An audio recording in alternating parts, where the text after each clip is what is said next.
Number 5, the way to pleasure the feminine. We're on the primary levels having to do with safety. The first level, the first 8 ways are all about making her feel secure. Now, we are going to talk right now about intention agreements because we know that people have two tendencies. One is that they devour each other, they just consume each other until there's nothing left, and they're so sick of each other and so burned out, and they're just pushing each other away with fights because really what they need is some space to feel their own beingness. That's one way. Or they ignore each other. They put each other on the shelf, they take each other for granted, and they give nothing to the relationship anymore. All right, so now we also know that there's vows, right? The vows of marriage tend to backfire. People say, I mean, not for everybody, but for a lot of people, they'll say, till death do us part, I love you forever, and then everything's just on the shelf. That's supposed to last. They said it once, and they're not saying nice things to each other anymore. In fact, they're criticizing each other and saying mean things. And they say, oh, yeah, but I love you. I said it at the altar. So what are you complaining about? I committed to you. That was it. Okay, so basically, intention agreements are when you learn how to make living vows that can create a containership and a roadmap for really, really enjoying your love together. So, another fear that guys often have of the magical feminine is they'll be like, I'm going to be like, I won't be able to handle it. It'll just be like too much sex and too much love, and then I won't know myself. And where will be my guy time? And I need my guy cave already. you know, um, and it's kind of true that women have a capacity to like constantly connect. And we really need to do a lot of that with other sisters. Like to expect to do that with a guy all the time is just not fair, the guy, you know. Um, so in conscious intention agreements, you get to set the boundaries for what will water your flower and also not drown it. Okay? So this means you actually sit down together in the beginning of your relationship and you say, all right, for the next 3 months, we're going to make a plan here that's safe for both of us. So we're going to plan how often we see each other, how often we talk on the phone, and how often we text.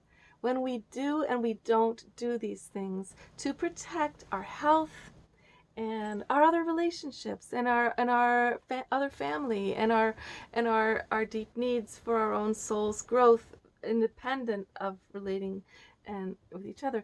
We're going to plan out how much intimacy will be really exciting, and we're also going to plan out what ways we want to grow together. Like, why are we together? Like, what brought us here, and are we excited about? Now, this is a very intimate conversation, and it gets down to like, wow, some people have a really high libido and some people have a really low libido, and you can't judge each other for that, but you do need to find a happy medium, right?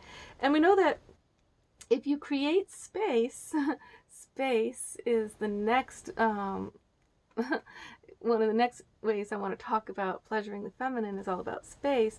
But when you create enough space, you got this thing where you long for each other, you miss each other, you need each other because you can see each other from across the room, distance, Okay, so, all right, you got the picture, right? So when you make your intention agreement, I want you to create on the piece of paper. You're gonna put categories of like domesticity, cleanliness, like how much cooking together, how often do we do that? Like you're gonna put things like sleep. Like, what do we need to nourish each other's sleep? Like, do we actually need to live separate and sleep separate? Or do we need to have a certain amount of time sleeping together in that deep, profound cuddle of the dream space together? You're going to put things like soul growth, what you want to learn together. And you're going to put things like healing. What do we want to heal in ourselves and each other together? right? Then you're going to put things like um, fidelity. Are we going to be totally faithful to each other, are we monogamous, or are you a polyamorous kind of couple? And if so, then if you're going to be polyamorous, you're going to need a ton of intention agreements to somehow keep that from falling apart and making you jealous and in pain and lonely. And I don't recommend it. So here we go. Let's join together and being really conscious about what we're doing and how. And what's so nice about this is that if you really keep to it, like you don't call each other more than you agreed. Like I dated somebody from the Dominican Republic at one point who was very, very social, and his way was to constantly text throughout the day. You know, not just with me, but with everybody in his family, just all day long. And I just I couldn't handle it. And he got so hurt. He was like, "You don't love me." I'm like, "No, I don't love like this. I need my space to think and feel and be in my creative space without interruption. And then, yes, I want to connect, you know, like once a day or every other day for a long connection." But so you learn from each other, right? And there's no judging. You don't get to say, my way is the best way. I want to have sex, you know, 4 times a week, and you're just a prude if they're saying they just want once a week. You know, you actually aren't allowed to say that. And the trouble with sexuality is that whoever has a lower libido, they kind of rule the relationship, and you can't force them to do more than they want. So that's too bad. But it's true. Okay, so anyway, healing, sexual healing, right? Maybe that part of the joy of being together is not just sexual healing, but it's heart healing.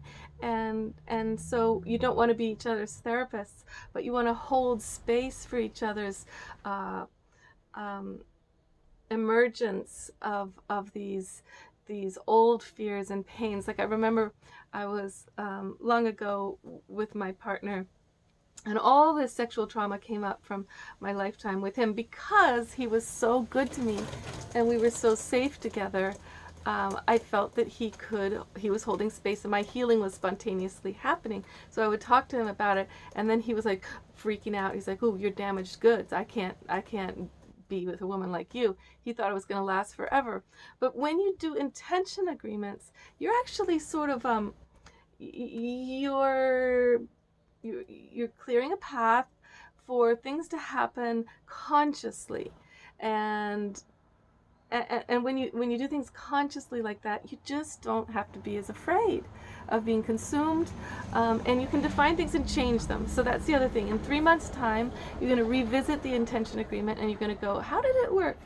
What did we like? Like, what didn't work? Oh my gosh, this time I just need to talk with you more, or I need to have a full weekend with you every month that's just us. Like, you get more and more daring and more real and honest with what is this ultimate relationship that you can sculpt together. Okay? Intention agreements make everybody safe. All right? This is all about security and safety. And so bless you in the intention agreement. Sign it at the end. Put the